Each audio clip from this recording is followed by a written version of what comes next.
Bapak Ibu Saudara dikasih Tuhan, di dalam menyongsong peristiwa memperingati hari pengorbanan Kristus di kayu salib, maka minggu ini minggu ketiga, minggu sengsara. Karena itu tema gereja, terkhusus Gereja Reformasi Indonesia pun mengangkat tema seputar penyaliban Kristus. 7 kehinaan penyaliban Kristus. Walaupun kalau kita mau bicara tentang kehinaan, begitu banyak kehinaan yang dialami oleh Kristus, namun di dalam menapaki minggu sengsara, maka ketujuh tema ini akan kita pikirkan bersama-sama, nanti puncaknya di ibadah Jumat Agung.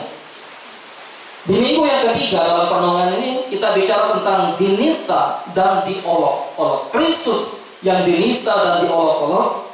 Saya membawa kita untuk melihat satu bagian firman Allah yang terambil dari Injil Lukas pasal yang ke-23. Walaupun di situ ditulis dari ayat yang ke-11, tapi saya membawa kita untuk melihat dari ayat-ayat yang sebelumnya.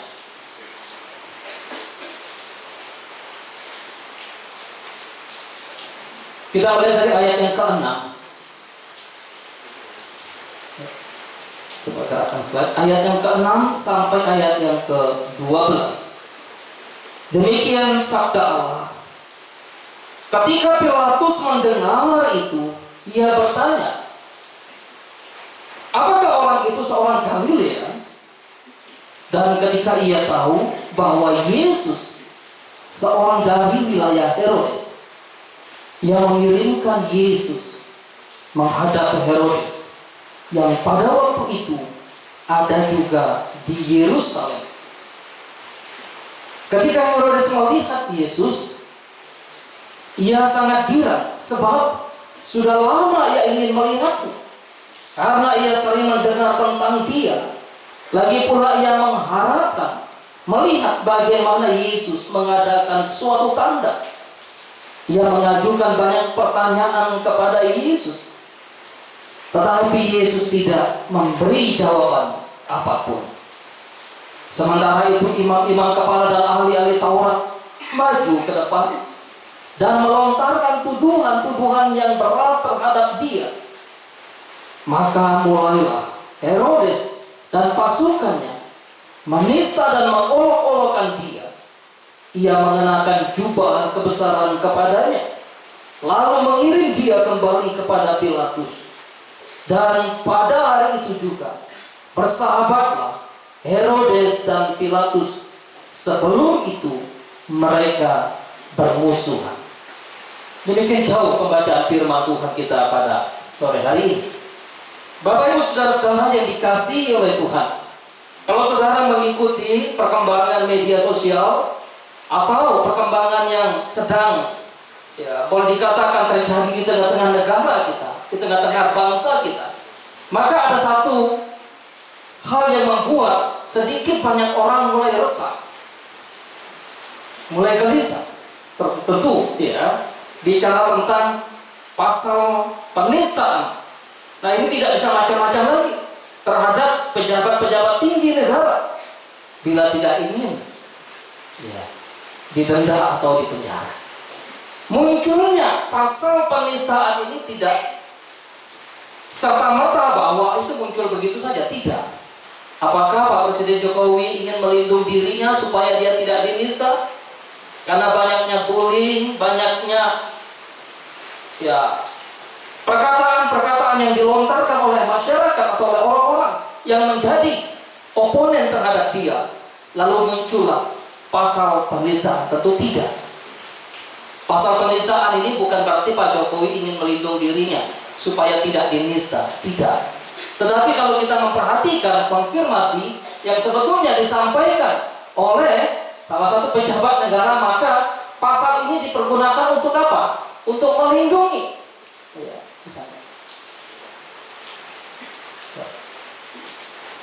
Untuk melindungi presiden-presiden berikutnya. Bukan untuk Pak Jokowi, bukan. Sehingga ada jawaban yang begitu luar biasa, ada satu konfirmasi yang begitu luar biasa bahwa pasal penistaan ini bukan untuk saya, Pak Jokowi katakan. Atau menteri lain mengatakan pasal ini bukan untuk Pak Pak Jokowi, bukan. Tapi pasal ini supaya presiden-presiden berikutnya tidak dinista. Bayangkan penistaan terhadap kepala negara. Di negara lain, pemimpin negara kita begitu dihormati. Di negerinya sendiri, kadang pemimpin negara kita begitu diolok, dicaci, dimaki, dihina, dinista dengan sedemikian rupa. Tapi santai aja, aman-aman aja gitu ya. Bapak Ibu Saudara dikasih Tuhan, maka penghormatan yang memang seharusnya dilakukan, diberikan kepada seorang pemimpin yang harusnya mendapatkan kehormatan itu, yang memang layak, yang memang sudah sedemikian, dilakukan oleh orang-orang di sekitarnya, orang-orang yang dipimpinnya. Tapi seringkali bahwa manusia berbeda, orang-orang berbeda, mencaci, memaki, menghina, menista, mengejek, mengolok. Itulah juga yang dilakukan oleh manusia terhadap Kristus, terhadap Tuhan itu sendiri. Bagaimana Kristus dinista, Kristus diolok-olok. Bukan hanya saja ketika dia diperhadapkan dengan peristiwa pengadilan, tetapi juga dari sejak kelahiran dan bahkan pelayanan hingga kematian, bahkan sampai sekarang. Sekalipun Kristus sudah mati, bangkit dan naik ke surga, namun nistaan, ejekan, hinaan, olokan itu masih tetap terjadi terhadap dia. Dan itu terus-menerus sampai kepada akhir zaman. Bagaimana orang menista, mengolok-olok Yesus. Memang tidak enak yang namanya dinista. Dikucilkan, dikecilkan, direndahkan, diremehkan, diolok, enggak enak.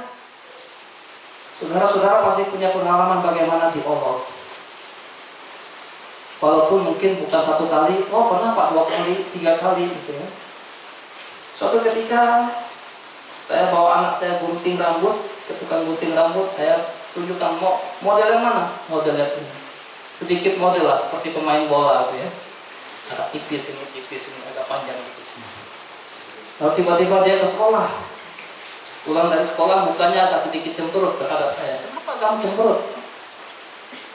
Tapi sih gunting rambut saya begini. Emang kenapa dengan rambutmu? Gara-gara rambut saya begini, saya diolok sama teman saya. Rambut Deo lucu, rambut Deo aneh. Sampai dia trauma ketika saya mau bawa dia gunting rambut lagi, nggak mau. Karena takut saya gunting rambut dia, pilih rambut yang sedikit model. Tapi saya hibur dia, rambutmu tuh keren. Supaya dia sedikit berbesar hati dan tidak trauma dengan olokan teman-temannya. Berikutnya, saya lihat temannya digunting dengan model rambut yang sama kita. Saya candai dia, tuh, rambutmu sudah ada yang meniru potongan rambutmu. Sedikit senang. Yang ingin saya katakan bahwa yang namanya diejek, dihina, dinista, diolok itu tidaklah enak. Tetapi itulah yang dialami oleh Kristus. Ketika Kristus diperhadapkan dengan pengadilan, baik itu di pengadilan di hadapan Pilatus, juga di hadapan Herodes. Bahkan sebelumnya kita sudah membahas bagaimana Kristus dihina, dicaci, dimaki, bahkan ditampar ketika diperhadapkan dengan imam besar. Di dalam bacaan kita maka kita menemukan bagaimana Lukas satu-satunya penulis Injil yang menuliskan tentang peristiwa Yesus yang diperhadapkan dengan seorang raja bernama Raja Antipas. Herodes bukan nama raja, Herodes gelar. Diperhadapkan dengan seorang raja atau Raja Herodes. Injil lain, Injil sinoptik, baik Matius, Markus tidak menuliskan. Demikian juga dengan Injil Yohanes. Tapi Lukas satu-satunya penulis yang sebetulnya bukan seorang rasul, tetapi menuliskan bagian ini. Kita percaya bahwa ini hal yang sangat penting. Karena Lukas seorang yang terdidik, terpelajar, seorang dokter yang begitu luar biasa. Melalui riset, melalui penelitian, melalui wawancara dari seorang ke orang yang lain. Barangkali mewawancarai para rasul, mewawancarai orang-orang yang terdekat dengan Yesus. Lalu memberikan tulisan dengan sedemikian rupa. Karena memang Lukas mau mengalamatkan tulisannya kepada orang yang terdidik juga, seorang bernama Theophilus yang mulia. Maka bagaimana kehidupan Kristus yang dinista dan diolok-olok di hadapan Raja Herodes ini. Penghinaan ini bukan datang atau bukan berlatar belakang dari orang yang tidak mengenal Kristus. Penghinaan dan olokan terhadap Kristus ini bukan datang dari ateis, orang yang tidak beragama, orang yang tidak mengenal Allah, tidak. Penghinaan terhadap Kristus, pengolokan, penistaan, pencacian, makian terhadap Kristus justru berlatar belakang dari para pemimpin agama. Imam-imam kepala, orang-orang Farisi, ahli-ahli Taurat yang begitu benci, yang begitu dengki, yang begitu menginginkan kematian Kristus. Mereka lah yang menjadi sumber, menjadi bengkel dari penistaan terhadap Kristus. Maka ketika sudah diperhadapkan dengan Pilatus, Pilatus tidak menemukan kesalahan terhadap Yesus. Pilatus tahu dia seorang gubernur, tapi ada seorang Raja Herodes. Oleh sebab itu Pilatus mengirimkan Yesus kepada Raja Herodes, sekaligus tidak mau mencampuri urusan perkara yang dituduhkan oleh orang-orang Yahudi kepada Yesus. Maka dia mengirimkan Yesus kepada Herodes. Herodes, ini adalah kekuasaan. Engkau lagi berkuasa, engkau seorang raja, maka kepadamu lah aku mengirimkan Yesus ini. Silakan engkau tangani perkara Yesus ini. Maka ketika Pilatus mengirimkan Yesus kepada Herodes, apa yang dilakukan oleh Herodes? Bagaimana Herodes? Herodes begitu senang kesempatan untuk bisa berjumpa dengan Yesus. Ketika Herodes melihat Yesus, dikatakan maka begitu girang, begitu senang, begitu bersukacitanya dia. Kenapa Herodes begitu bersukacita? Betapa senangnya Herodes ketika berjumpa dengan Yesus. Apakah karena Yesus seorang yang begitu viral, terkenal, sehingga kesempatan berjumpa dengan orang yang begitu luar biasa, maka senang setengah mati? Tidak. Apakah Yesus ketika di hadapan orang Herodes, Yesus juga menyambut dengan satu sukacita? Senang sekali aku berjumpa denganmu, Raja Herodes. Tidak juga begitu. Tapi kalau kita membaca bagaimana ketika Herodes melihat Yesus, maka ia sangat girang. Kenapa? Alasannya jelas. Herodes sudah lama melihat atau ingin melihat Yesus, tetapi belum pernah tercapai, belum pernah terwujudkan. Bayangkan seorang raja ingin melihat seorang Yesus. Berapa lama itu? Tidak pernah terwujudkan. Sampai pada waktu di pengadilan, baru Herodes merasa senang. Ia mendengar tentang apa yang dilakukan oleh Yesus. Ia mendengar bagaimana Yesus melakukan mujizat demi mujizat. Ia mendengar bagaimana Yesus menyembuhkan orang yang sakit, yang timpang, yang lumpuh bisa berjalan, yang mati dibangkitkan, yang buta bisa melihat, yang kekurangan makanan ketika orang banyak berkumpul, maka Yesus memberi makan 5.000 orang, memberi makan 4.000 orang. Hal itu terdengar ke telinga Herodes. Maka Herodes ingin melihat dan mengetahui seperti apa gerakan Yesus. Keinginannya untuk bertemu dengan Yesus bukan karena ia ingin menaklukkan diri di bawah pengajaran Kristus, lalu menaklukkan diri menjadi penyembah yang taat, yang setia. Tidak. Herodes hanya ingin menjadikan Yesus sebagai seorang penghibur. Biasa di dalam satu kerajaan, orang yang bisa menghibur, maka ketika raja susah atau ketika raja menginginkan hiburan, maka diundanglah oleh raja untuk menampilkan atraksi-atraksi yang raja inginkan.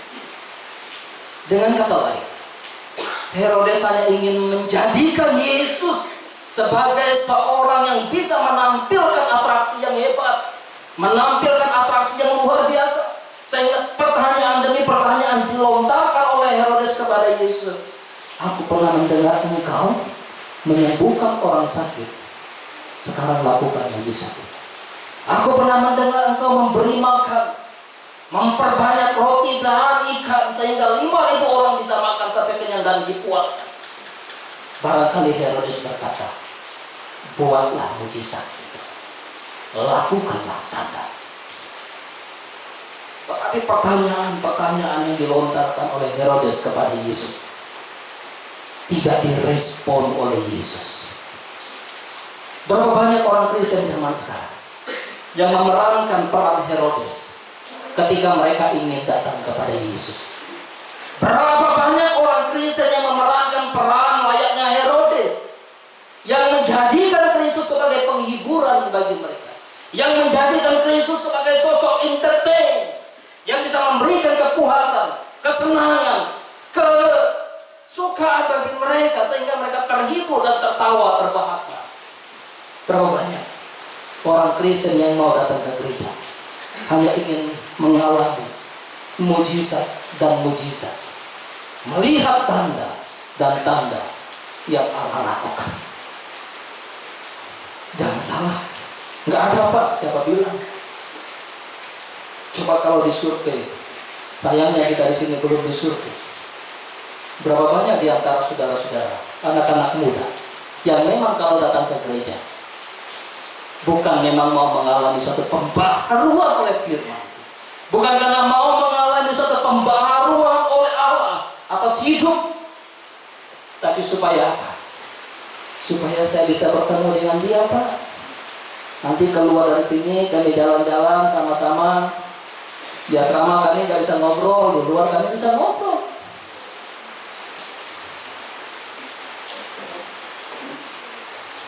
Di asrama kami nggak bisa Pak curhat satu dengan yang lain, nggak bisa mengungkapkan isi hati, takut.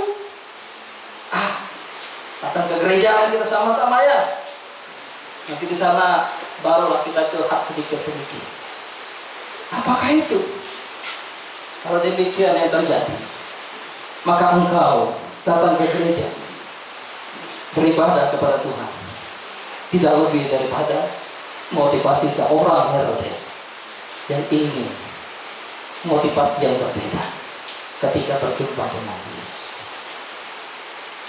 Berapa banyak dari kita orang-orang dewasa yang kalau datang beribadah karena memang ya udah, saya mau datang ke gereja, kalau saya nggak datang ke gereja nanti saya bangun.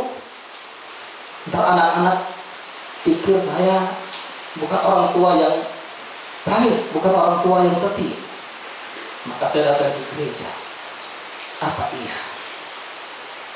Maka dengan perenungan hari ini kita memikirkan ulang, adakah kita memerankan peran Herodes ketika kita berjumpa dengan Tuhan, ketika kita mau beribadah kepada Tuhan, ketika kita mau datang ke gereja?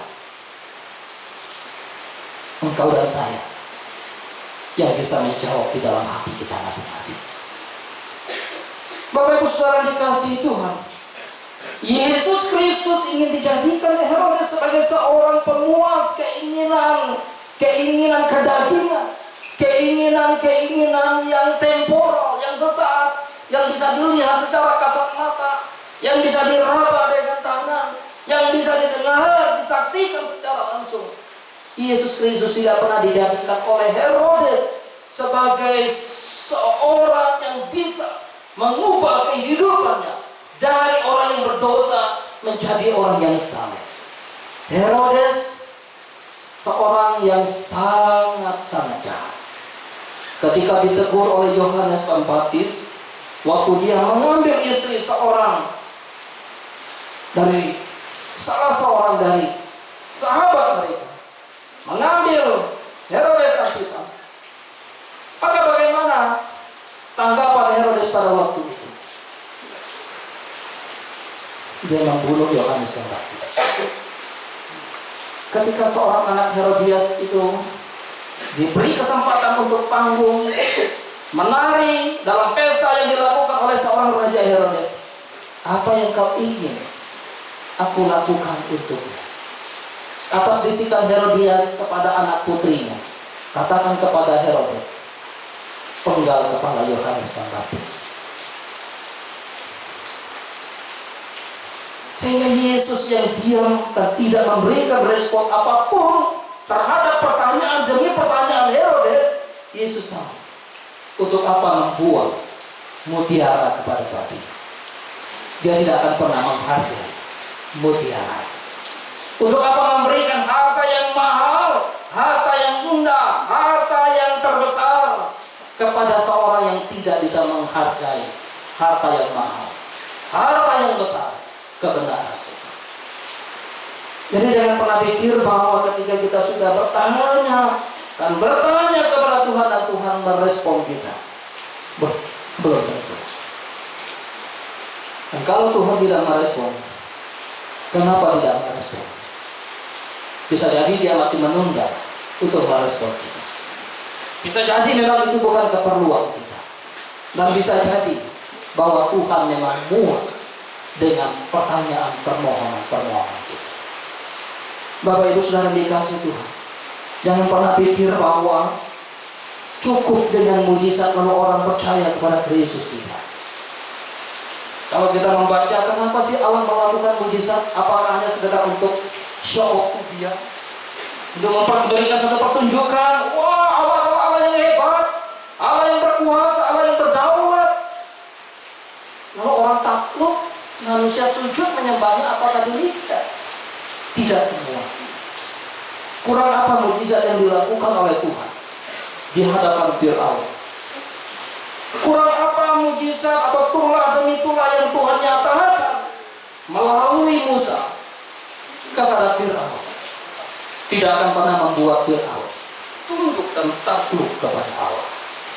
Kurang apa mujizat yang Tuhan lakukan di dalam pemeliharaannya atas umat Israel ketika mereka keluar dari tanah Mesir menuju tanah perjanjian yang Tuhan berikan kepada mereka?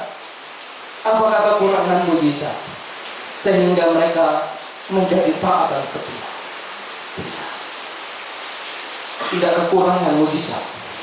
Oleh sebab itu, bagaimana respon Yesus ketika Herodes meminta mujizat, meminta tanda?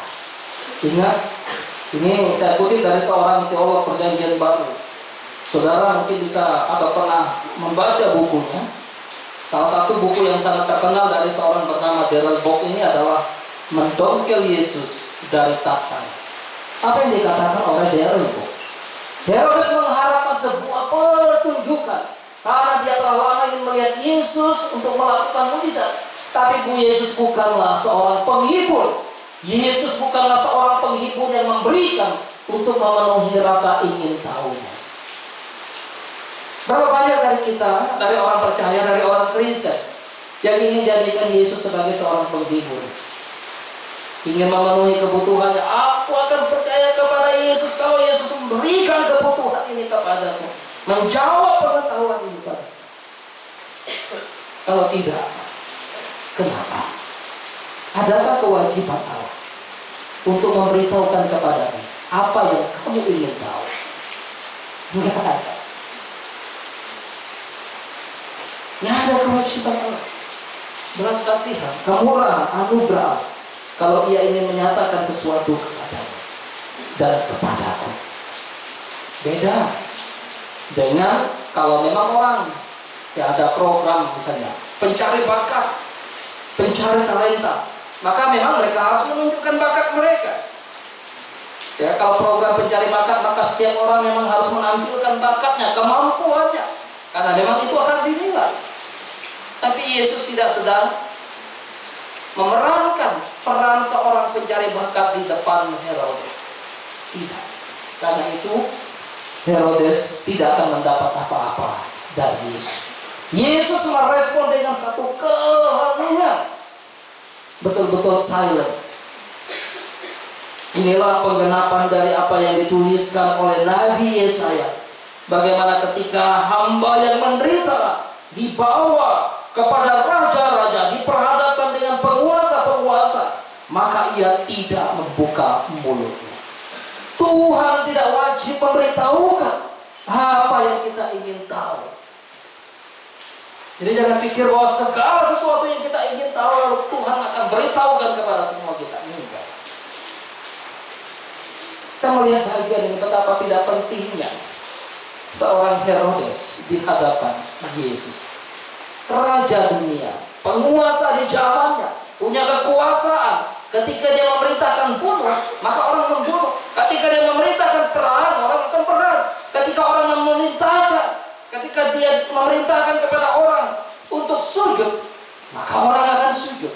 Tapi di hadapan Yesus, Herodes tidak berarti apa-apa. Dicuekin. Bayangkan, udah ngomong sekian kali, tiba-tiba dicuekin. Ada sih enggak orang bersamamu tuh ya? Ada sih enggak orang kok dicuekin orang ngomong tuh? Diabaikan. Dia bayangkan. Coba kalau yang punya, saya di sini anak SMA kan nggak boleh pacaran ya. Coba kalau ada yang punya pacar gitu ya, udah ngomong sama pacar, tiba-tiba dicuekin sama pacar. Emang lu anggap punya apa? Lu anggapnya aku tembok. Lu anggapnya aku di pohon. Kok cuekin aja? Dia pernah punya pengalaman kali ya. Dicuekin oleh Yesus. Inilah yang mendorong, yang membuat Yesus bagaimana? Orang-orang menghina Yesus, orang-orang menghujat, orang-orang mengolok Yesus, orang-orang menisa Yesus dan mengenakan jubah ungu kepadanya. Ya. Jadi dalam bagian ini kenapa? Kembali ke tadi dulu. Ya. Kenapa Herodes diabaikan oleh Yesus? Yesus tahu Herodes menolak seorang utusan yang membuka jalan Nabi.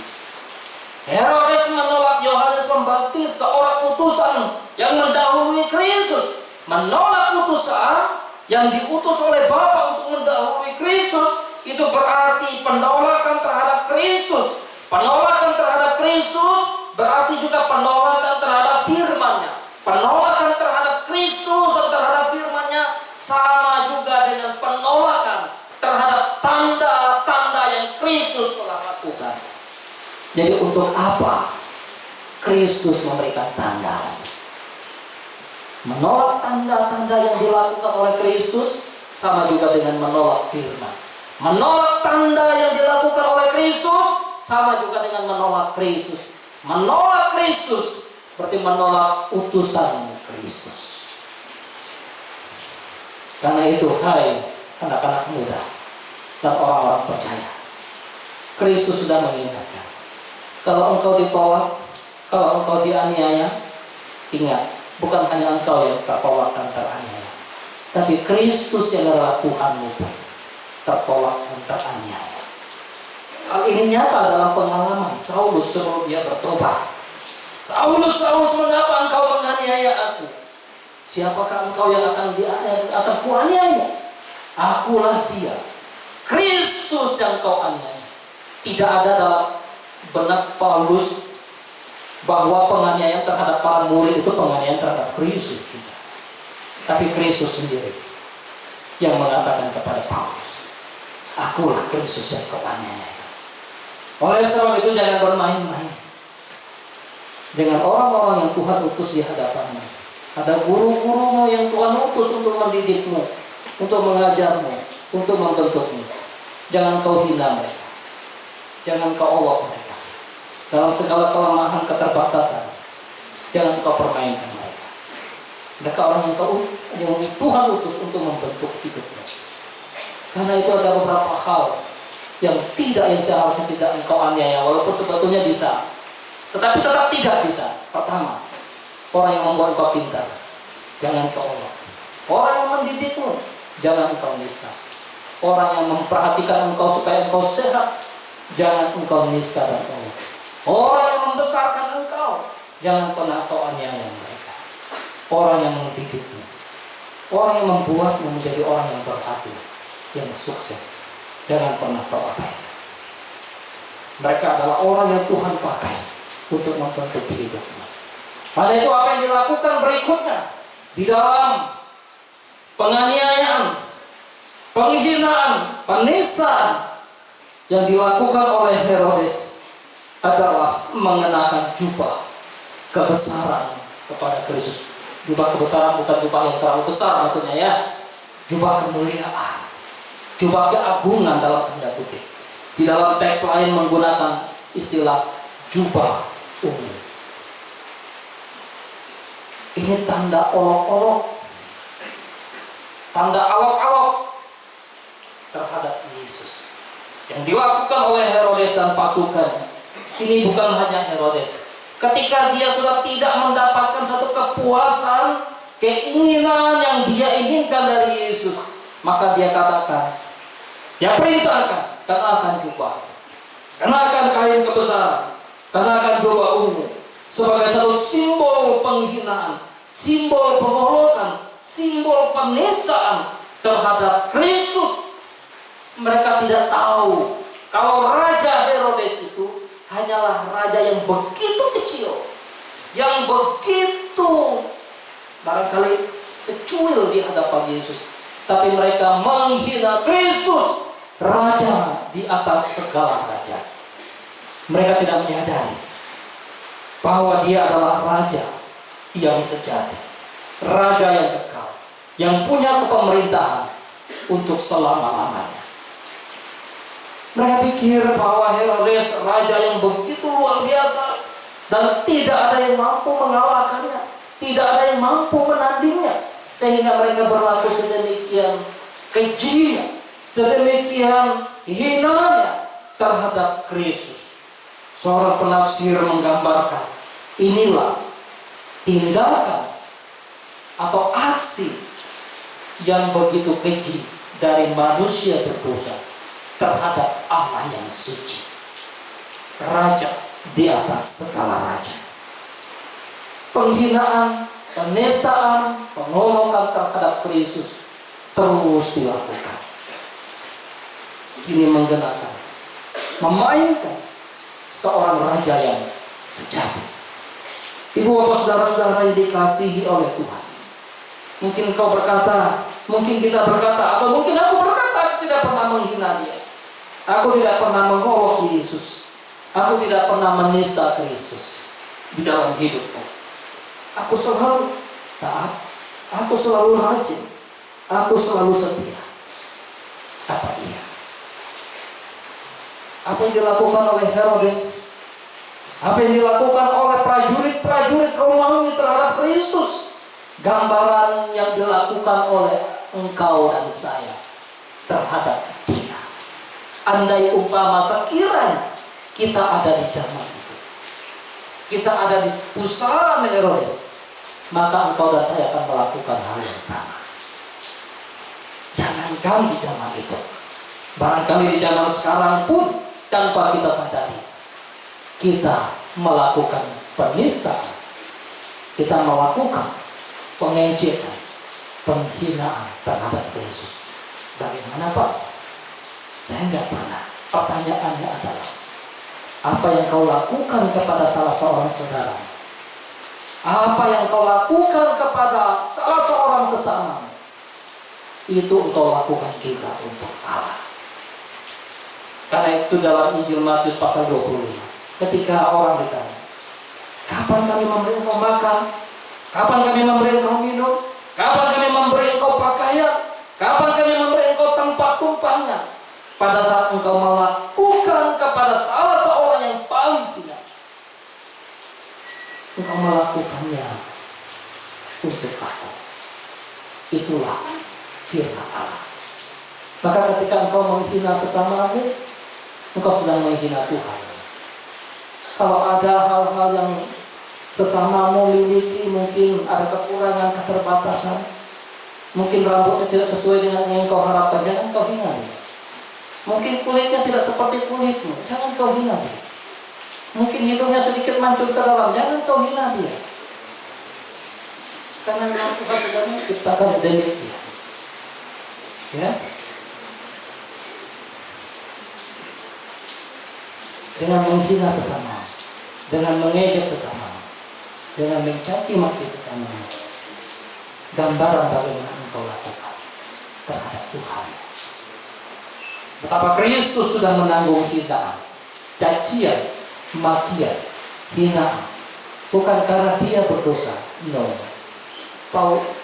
Pilatus tidak menemukan kesalahan. Herodes tidak menemukan kesalahan. Mereka berusaha untuk mencuci tangan, menyerahkan kepada imam-imam besar. Tapi kenapa dia dicaci, dimaki, dihina, dinista dan diolok?